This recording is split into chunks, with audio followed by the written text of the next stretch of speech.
The bus journey from Bogotá to the Ecuadorian border takes about 24 hours, and at the time I had no idea what the journey was going to be like. I'd never travelled down to Ecuador before. I had a backpack with everything I owned and about £300 to survive on, and a brand new experiment running in my head.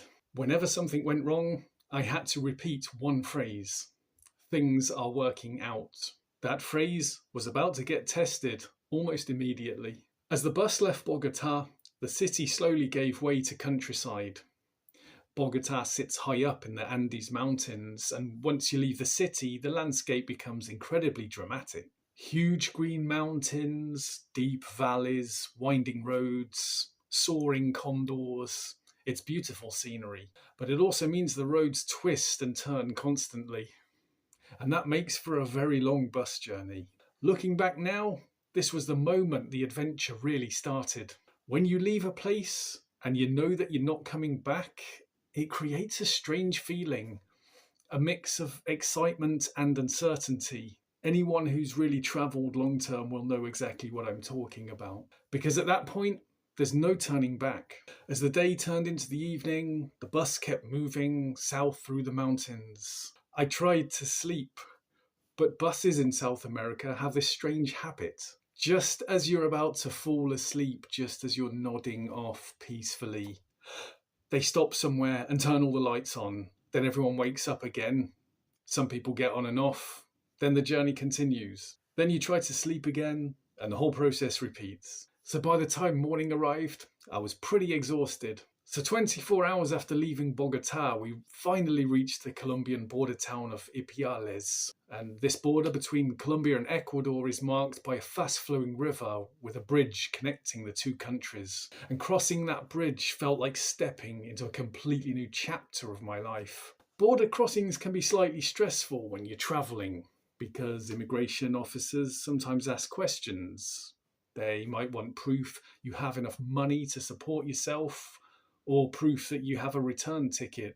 In fact, you're technically supposed to have these things to enter a lot of countries. And the problem was, I didn't really have either. I had about £300 and a credit card. And that was it. So first my bags were searched briefly by a police officer. He was mainly looking for drugs, which is quite common at borders in that region. Fortunately, the search was pretty relaxed. Then I joined the queue for passport control. I stepped up to the desk, handed over my passport, and waited. And to my relief, the officer simply stamped it. No questions. Just like that, I was in Ecuador. That moment actually felt like a small victory, because when you're travelling on a tight budget, even small obstacles can become big problems. But this time, things had really worked out. Maybe the mantra was working after all. From the border, I took a minibus to the nearby bus terminal. And from there, I bought a ticket to Quito, the capital of Ecuador. That journey would take about 8 hours. And once again, the scenery was incredible. Dry mountain landscapes, cactus plants, small villages scattered across the hills. Now, Ecuador might be a small country, but because of the mountains, the roads twist constantly. So even short distances on the map take a long time to travel. By this point, I'd been travelling for well over a day. I was tired, dehydrated, my head was hurting from the dehydration, and I realised something unfortunate.